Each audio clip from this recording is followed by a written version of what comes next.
Assalamualaikum Pak. Waalaikumsalam. Saya Pak selaku CGP Angkatan 9 di sekolah SD Negeri Tanah Merah, yang dimana ini sekolah tempat saya mengajar dan Bapak selaku kepala sekolahnya. Jadi di sini saya Pak ingin mewawancarai Bapak terkait pengalaman-pengalaman Bapak selama ini dalam memutuskan suatu perkara atau tentang dilema etika Pak. Bisa Pak ya? Bisa silakan. Nah, jadi Pak, kita mulai terus nih Pak ya, saya wawancaranya Pak.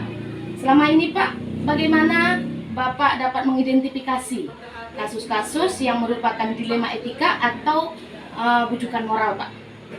Selama ini sejauh saya bertugas di sini, ditugaskan, saya alhamdulillah belum pernah menemukan kasus dilema etika atau bujukan moral seperti yang disampaikan tadi.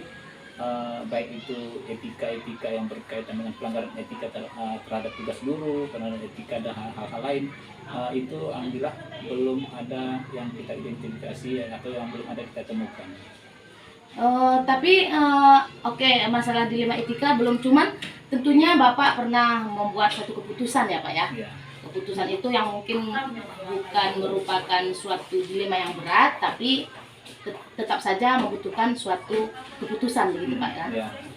Nah, jadi Pak, terkait tentang Bapak selama ini menentukan suatu keputusan, bagaimana Bapak menjalankan pengambilan keputusan di sekolah Bapak tersebut, terutama untuk kasus-kasus di mana ada dua kepentingan yang sama-sama benar nih Pak, mengandung nilai kebajikan gitu.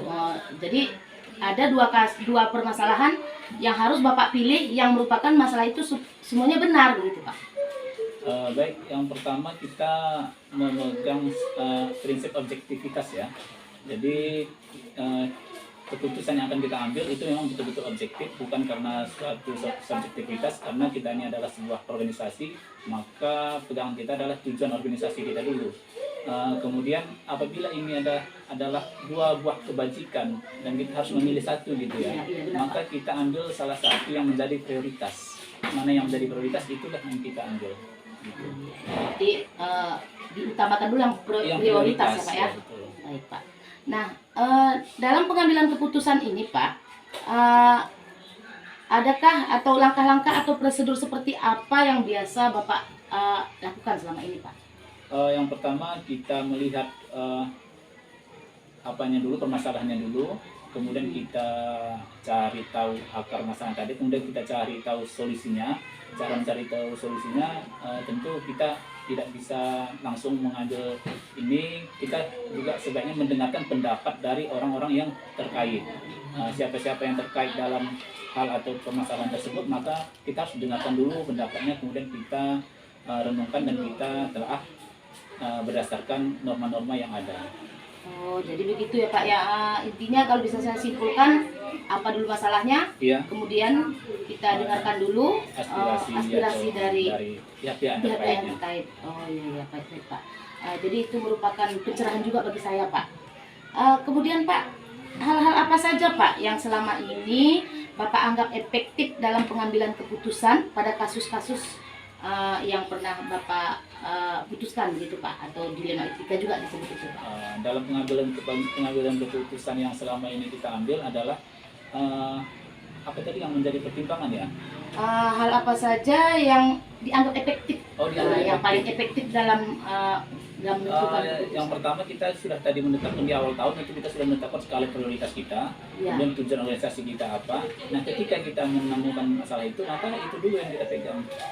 Efektif. Kemudian hal lain yang saya anggap efektif itu adalah pimpinan itu tidak boleh langsung veto hal-hal apapun yang sebaiknya bisa didiskusikan. Jadi kita ini kan negara demokrasi ya.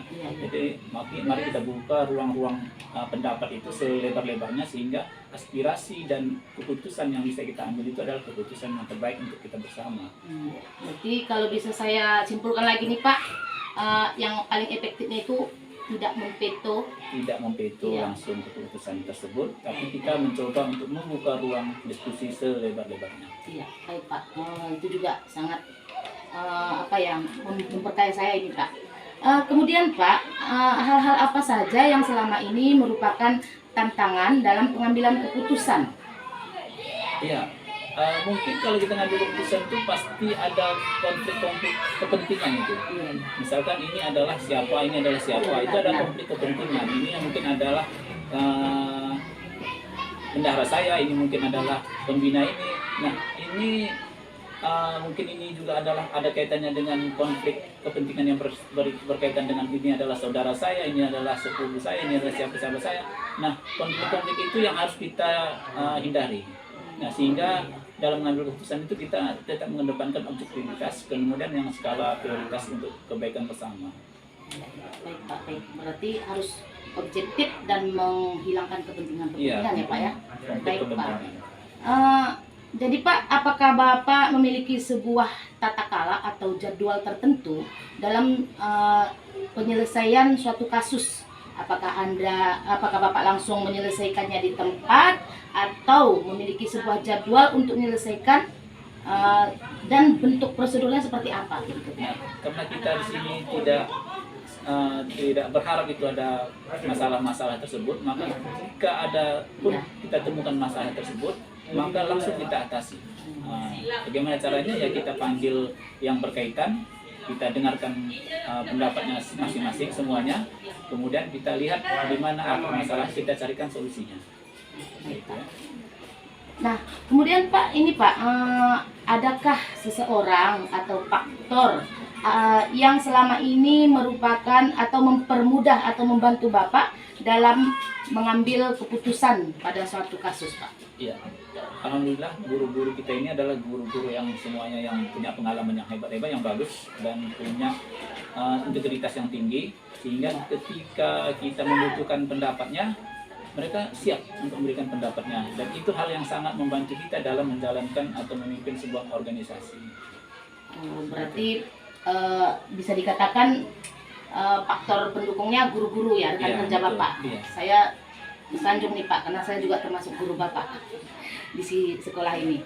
Pertanyaan terakhir nih Pak, dari sebuah hal yang telah kita atau yang telah disampaikan tadi, kira-kira nih Pak, pembelajaran apa yang atau dari pengalaman ini, pembelajaran apa yang bisa diambil dari keputusan-keputusan yang telah Bapak lakukan ini?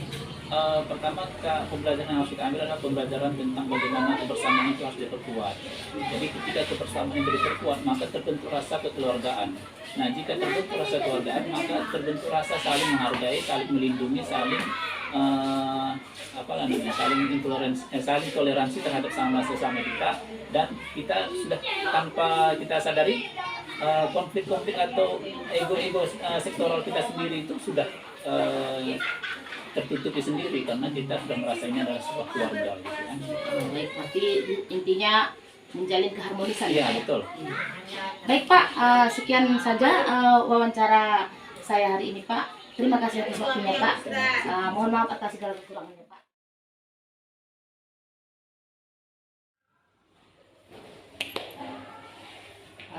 Assalamualaikum Pak.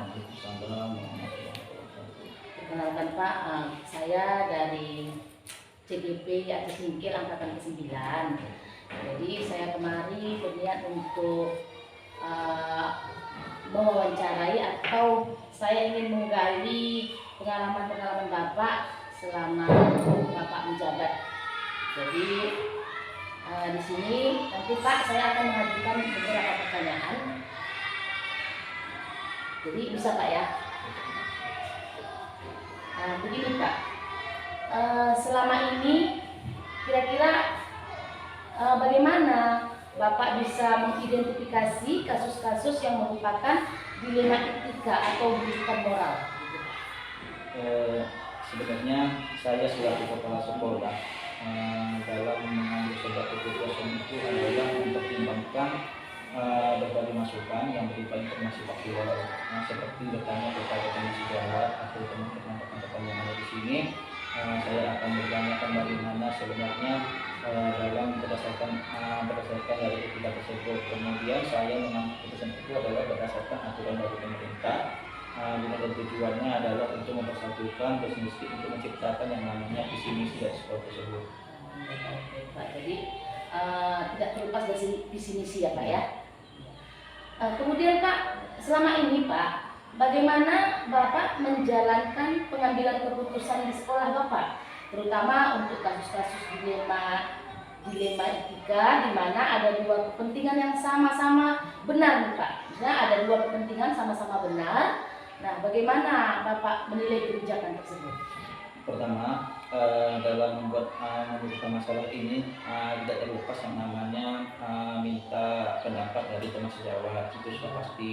Nah, yang kedua, saya sendiri sebagai kepala sekolah harus melihat atau meminta pendapat kepada salah satu guru, yang dimana guru itu bisa dikatakan yang lebih tua daripada kantor ini, atau bisa dikatakan bisa dikenal dengan senior, yang guru senior, ya, ataupun wakasek. Walaupun pada sebenarnya wakasek itu tidak ada di SD, namun kita ambil yang senior itulah sebagai pengganti wakaseknya, kita anggap. Nah, ketika kita sudah mengambil keputusan dan kita sudah minta pendapat kepada teman sejawat dan guru senior tadi, maka pendapat itu juga saya akan minta pendapat kepada pengawas.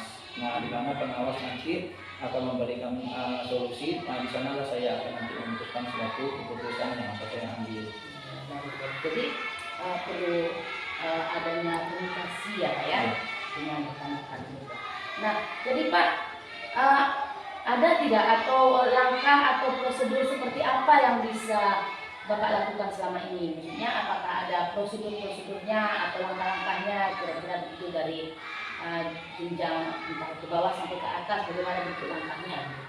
Baik, langkah yang saya lakukan itu salah satunya langkah pertama adalah berkomunikasi dengan teman sejawat, yang kedua berkomunikasi dengan komite, yang ketiga berkomunikasi dengan para orang tua. Nah, di sanalah nanti saya akan mendapatkan berbagai informasi dan saya akan melakukan keputusan yang terbaik untuk saya. Ya, saya setuju Pak. Nah, kemudian Pak, hal-hal apa saja nih yang selama ini Bapak anggap efektif dalam pengambilan keputusan pada kasus dilema etika itu? Sebenarnya kalau berbicara dengan yang namanya efektif, ya, keputusan yang saya ambil itu semuanya saya rasa itu adalah efektif. Nah, dimana bila ada masalah yang diselesaikan bisa berjalan dengan objektif, tidak memihak dan dapat diselesaikan, artinya tidak akan menyakiti yang namanya antara salah satu seseorang yang punya masalah, maka itu saya anggap sudah efektif. Gitu. Berarti artinya aman untuk semua gitu ya? Iya. Kemudian Pak, hal-hal apa saja Pak yang selama ini merupakan tantangan nih Pak dalam pengambilan keputusan pada kasus dilema etika yang pernah Bapak alami? Sebenarnya tantangannya itu banyak ya. Banyak dalam arti kata itu adalah keputusan yang kami ambil itu sebenarnya tidak bisa memuaskan daripada semua pihak. Artinya apa yang kita katakan itu tidak memuaskan kepada pihak salah satunya yang mungkin ada mengalami kasus tersebut. Nah, kita contohkan misalnya di dalam sekolah kita ini bisa dikatakan seperti misalnya pembagian tugas. Ya. Nah, kadang-kadang kalau kita sudah pembagian tugas, di situ misalnya kita tunjuk ibu yang satu ini nanti mengajar di kelas 2 misalnya. Ternyata ibu yang kita tunjuk mereka tidak bersedia di kelas 2, melainkan ibu yang ini bersedia kelas 2. Nah, permasalahan seperti itulah yang terkadang muncul. Namun saya tidak namanya terlepas untuk memberikan arahan yang terbaik kepada guru tersebut. Saya akan memanggil one by one kepada guru tersebut menuju ke ruangan saya, dan tujuannya untuk menyelesaikan sikap itu. Seperti itu. Berarti kalau bisa saya ambil intisarinya, Bapak mengadakan pendekatan one by one tadi Pak ya, itu yang artinya supaya lebih dekat gitu Pak ya. Kemudian Pak, apakah Bapak memiliki sebuah tata cara atau jadwal tertentu dalam sebuah penyelesaian kasus dilema etika? Apakah Bapak langsung menyelesaikan di tempat atau memiliki sebuah jadwal untuk menyelesaikannya? Kemudian apa bentuk prosedurnya seperti apa yang Bapak jalankan selama ini Pak? Biasanya saya itu pertama sekali adalah memanggil yang namanya guru yang bermasalah secara bergantian. Nah, setelah saya panggil, saya akan berbicara langsung kepada beliau bermasalah. Setelah sudah dapat apa intisari dari permasalahan kedua yang bermasalah atau dua guru yang bermasalah tersebut, saya akan memberikan arahan dan kebijakan yang baik dan bijaksana supaya guna untuk menyelesaikan masalah tersebut. Kemudian Pak, adakah seseorang atau faktor apa yang selama ini mempermudah Bapak atau membantu Bapak dalam pengambilan keputusan pada kasus D5 etika ini Pak? Kalau kita katakan ada salah satu penunjang faktor yang utama menurut saya itu pertama adalah dari faktor pendukung dari keluarga atau orang rumah, saya dikatakan khususnya keluarga. Kemudian setelah daripada keluarga maka akan namanya dengan guru-guru yang ada di sekitar sini. Nah, guru-guru di sini inilah nanti yang akan bisa memberikan masukan dan memperbaiki terhadap saya bagaimana saya akan mengambil keputusan yang baik untuk menyelesaikan etika-etika ini seperti itu. Kemudian nih Pak, yang terakhir Pak, dari sebuah hal-hal yang telah disampaikan tadi, kira-kira pembelajaran apa yang Bapak dapatkan dari pengalaman-pengalaman Bapak ini Pak, yang selama ini Bapak mengambil keputusan-keputusan untuk menyelesaikan dilema etika ini? Tentunya ya kalau ada hal-hal yang terjadi, tentu kita mendapat pembelajarannya begitu kan Pak, yang untuk kedepannya bisa kita simpan atau untuk kita gunakan begitu kan Pak. Pertama, yang namanya saya itu pertama sekali menyelesaikan ataupun menanggapi daripada masalah ini, pengalaman-pengalamannya saya bisa dikatakan alhamdulillah baru tahun inilah yang mungkin diangkat sebagai kepala sekolah. Nah, namun pengalaman-pengalaman yang saya ambil itu adalah pengalaman dari sekolah-sekolah sebelumnya. Artinya ketika saya menjadi seorang guru, saya melihat pengalaman-pengalaman pada kepala sekolah-sekolah yang sudah ada. Nah, artinya walaupun saya katakan saya adalah kepala sekolah yang pertama, bukan berarti saya itu tidak bisa menyelesaikan. Insya Allah dari pengalaman-pengalaman itulah yang saya ambil guna dan tujuannya untuk menyelesaikan semua masalah. Nah, kemudian sebenarnya kepala sekolah itu tidak dituntut sebagai menjadi pimpinan saja, bukan. Tapi kepala sekolah itu dituntut bagaimana caranya supaya kepala sekolah itu bisa memberikan jalan yang terbaik untuk ruang lingkup sekolahnya. Artinya supaya bagaimana dapat memecahkan masalah-masalah yang ada seperti itu. Saja. Ya, baik, berarti kalau bisa saya simpulkan Pak, untuk menyelesaikan masalah Bapak tentunya bercermin dari pengalaman-pengalaman lalu, kemudian pengalaman yang sekarang itu tentunya akan juga bisa dicerminkan pada yang akan datang. Ya. Baik Pak, terima kasih Pak telah mencerahkan pertanyaan-pertanyaan saya, yang dimana jawaban Bapak juga merupakan pengalaman yang berharga bagi saya dan juga menjadi cerminan bagi saya ke depannya Pak. Terima kasih Pak. Oke Bu, sama-sama Bu. Assalamualaikum Pak.